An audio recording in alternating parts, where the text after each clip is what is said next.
Bonjour, je vous propose aujourd'hui de vous parler de la recherche marketing, le partenaire indispensable au marketing. À l'agenda, nous parlerons d'abord de l'analyse des marchés et de la veille marketing. Ensuite, nous aborderons les objectifs de la recherche marketing et nous terminerons par les typologies des différentes études qui peuvent être réalisées. L'analyse des marchés est un élément relativement important. En effet, l'entreprise ne vit pas en monde clos, mais fait partie d'un système économique global qu'on appelle généralement l'environnement. De ce fait, elle s'interroge sur le devenir de son environnement, dont notamment son environnement global, mais aussi son environnement sous l'angle économique et commercial. Et elle va pratiquer pour ce faire la veille marketing. Une entreprise doit donc mettre en place des mécanismes pour surveiller son environnement et analyser ses marchés. Alors, rappelons que l'environnement, ce n'est pas uniquement au sens écologique du terme, mais c'est tous les acteurs, toutes les forces externes à l'entreprise susceptibles d'affecter la façon dont elle développe des échanges satisfaisants avec son marché cible. Pour ce faire, l'entreprise peut développer différents niveaux de veille. Alors, le niveau stratégique, c'est le plus élevé. Elle va découvrir la nature d'un problème marketing à travers différents types d'études. Généralement, on parle d'études qualitatives ou de recherche documentaire.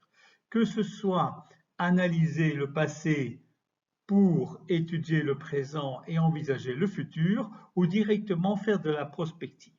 Le niveau stratégique. Un second niveau est le niveau tactique. L'objectif est de récolter un maximum d'informations sur un marché. Peut-être parce qu'elle veut se lancer sur un nouveau marché, peut-être parce qu'elle veut développer un nouveau segment. Quoi qu'il en soit, elle développera des méthodologies comme les études quantitatives, les panels, la méthodologie par observation, la recherche documentaire. Et un troisième niveau est le niveau opérationnel. C'est d'établir des relations de cause à effet entre les phénomènes et des modèles prédictifs, ce qu'on appelle aussi les études causales. Pour surveiller l'environnement, l'entreprise va analyser l'évolution de cet environnement en collectant des informations et en traitant l'information pertinente, de manière à établir un diagnostic de sa situation sur le marché. En pratique, elle dispose de deux outils, un outil intégré qui s'appelle le système d'information marketing et bien évidemment, ce qui va permettre de mettre de l'information dans le système d'information marketing, les études de marché. La recherche marketing est donc un élément essentiel. Pourquoi? Parce que le marché est relativement complexe, la demande évolue rapidement, les comportements des consommateurs ne sont pas toujours simples à appréhender, le coût d'une erreur est particulièrement élevé, le risque d'échec est bien présent. Ensuite, l'environnement concurrentiel prolifère avec un nombre de marques important et souvent les informations sont peu disponibles ou pas disponibles du tout. C'est pour ça que la recherche marketing va agir tant au niveau stratégique qu'au niveau tactique. C'est en fait l'engrenage qui va permettre d'assurer le lien, à la fois pour comprendre un phénomène, à la fois pour prendre une décision, ou à la fois pour vérifier, pour valider, pour contrôler que la décision a du sens. C'est donc un complément méthodologique et instrumental qui permet la mise en œuvre opérationnelle du concept marketing. Les objectifs de la recherche marketing varient en fonction du problème marketing permanent soumis. Par exemple, si on veut établir des prévisions de vente à court terme et des budgets commerciaux, l'objectif poursuivi pour ce faire, c'est d'abord de gérer la production et les stocks, savoir quel sera le stock nécessaire dans un délai déterminé. C'est aussi établir des prévisions de trésorerie et des prévisions de résultats. Quand une entreprise veut établir des programmes de développement et définir la stratégie d'un produit, elle va par exemple analyser des tendances à moyen et long terme des ventes de la branche. Elle peut aussi identifier l'existence d'un problème marketing. Pour ça, elle a besoin de contrôler en continu l'évolution des ventes de chacun de ses produits et services, mais aussi par zone de diffusion, par segment de consommateurs. Il est aussi souvent important d'identifier le problème marketing, de surveiller la concurrence ou d'observer simplement des changements chez le consommateur. Pour ça, elle doit donc de nouveau contrôler les ventes de la branche et les parts de marché. Et enfin, quand elle va estimer les potentiels territoriaux, l'objectif est de fixer ou adapter des quotas de vente pour les vendeurs ou fixer ou adapter de nouvelles zones de représentants ou d'en modifier le nombre.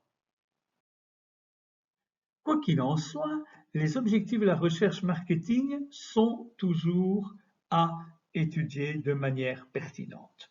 Il faut savoir que la plupart des problèmes marketing sont de nature permanente, ce qui signifie que les objectifs poursuivis par la recherche doivent être aussi permanents. Ainsi, si vous voulez contrôler la performance de vos représentants, c'est une chose qui est nécessaire. Ça permettra d'améliorer l'efficacité de la force de vente, mais vous êtes obligé de le faire de manière régulière. Qu'est-ce que ça aurait comme sens de le contrôler une seule fois à un moment donné? Même chose, ce contrôle de l'efficacité de la force de vente permet d'améliorer la position concurrentielle, améliorer la rentabilité en adaptant la gamme de produits. On va aussi pouvoir comparer les actions promotionnelles ou adapter la politique de prix. Le but de tout ça, c'est de définir les prix de vente ou de sélectionner l'action promotionnelle la plus efficace. On pourra lancer une nouvelle campagne de communication, un nouveau produit, réagir aux actions de la concurrence. Pour ce faire, il faut mettre en place un plan d'action. Et ce plan d'action pour concevoir un produit, pour organiser le lancement, pour analyser le marché, tout ça, ce sont des objectifs poursuivis par la recherche dans le but de répondre aux problèmes marketing permanents. Évidemment, on peut établir une typologie des études selon différents objectifs et on a tendance à concevoir qu'il y a 3 types d'études différentes. La première, c'est ce qu'on appelle la recherche exploratoire. Comme son nom le dit, c'est de voir ce qui se passe sur un marché, de s'interroger si une opportunité pourrait exister, que ce soit dans un pays qu'on ne connaît pas, dans un créneau qu'on ne connaît pas, dans un segment qu'on ne connaît pas, ou dans un métier qui est nouveau, ou simplement pour adapter, diversifier l'offre de produits. Ensuite, on a la recherche descriptive. Là, on va beaucoup plus loin, on va plus en profondeur. L'entreprise est convaincue, suite notamment à une recherche exploratoire, qu'il y a bien des besoins à satisfaire, qu'ils ne sont pas satisfaits, qu'elle a les moyens d'investir, et dans ce cas-là, la recherche descriptive va consister à décrire le marché ou le segment de consommateurs concernés. En un mot, de préciser le portefeuille produit-marché. Enfin, ce qui est intéressant, c'est que du point de vue opérationnel, il peut être utile d'établir des liens entre des actions entreprises et leurs résultats. Ça sera la recherche causale, établir un lien de cause à effet. On peut aussi établir des types d'études selon le problème marketing. Imaginons qu'une entreprise veuille analyser son marché global. Alors, analyser le marché global, ça veut dire beaucoup de choses. On a besoin du volume et de la valeur du marché, l'évolution du marché, sa structure de marché, les concurrents, notamment les parts de marché, prévoir l'évolution. Dans ce cas-là, on utilisera par exemple les études documentaires. On va analyser les statistiques, on va observer ce qui se passe, on va faire appel à des panels de distributeurs ou des panels de consommateurs, c'est-à-dire des études répétitives auprès d'une même cible. On peut même développer des mesures économétriques. Quand on s'interroge sur la situation de l'entreprise en matière d'évolution de ses ventes, de sa part de marché, ou des ventes globales d'un marché, on aura tendance à analyser les statistiques de vente en interne, faire des analyses aidées de l'outil informatique de manière à prévoir les ventes.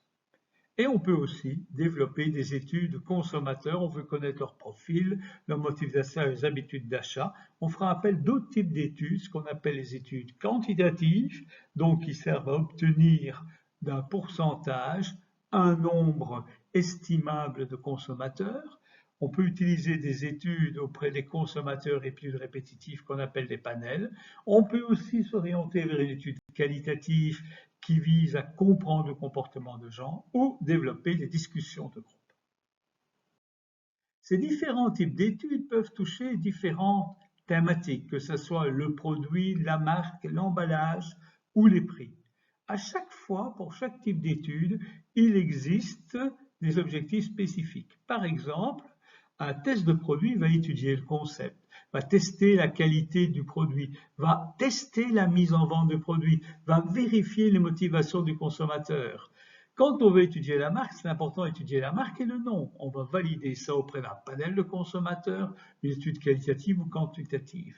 Si on veut tester l'emballage, on va vérifier la motivation à l'achat de l'emballage du produit, mais on peut aussi utiliser des tests plus techniques, ce qu'on appelle des tests de laboratoire ou des tests de vente.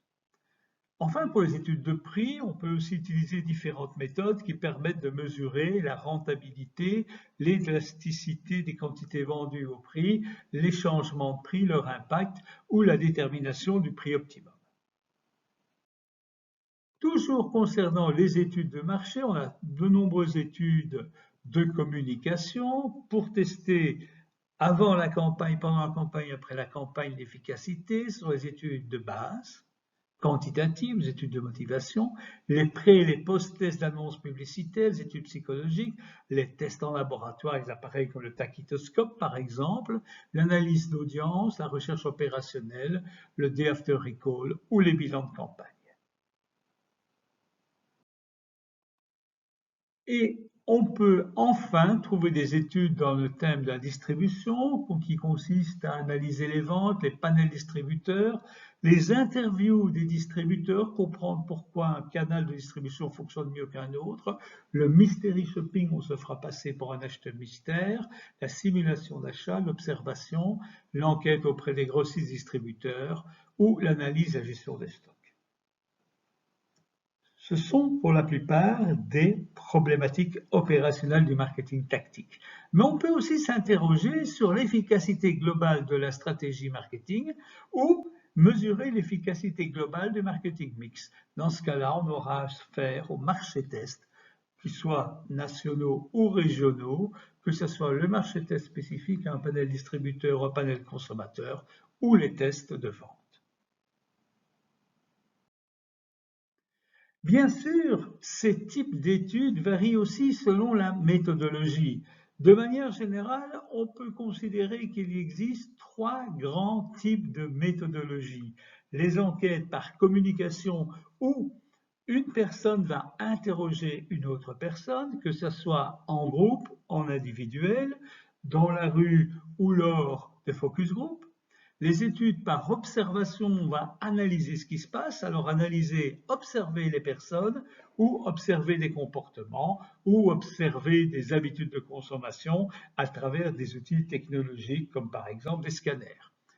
Et l'expérimentation qui a pour but d'établir une causalité, une cause euh, pour comprendre les raisons pour lesquelles un consommateur achète ou n'achète pas un produit. C'est le lien de cause à effet.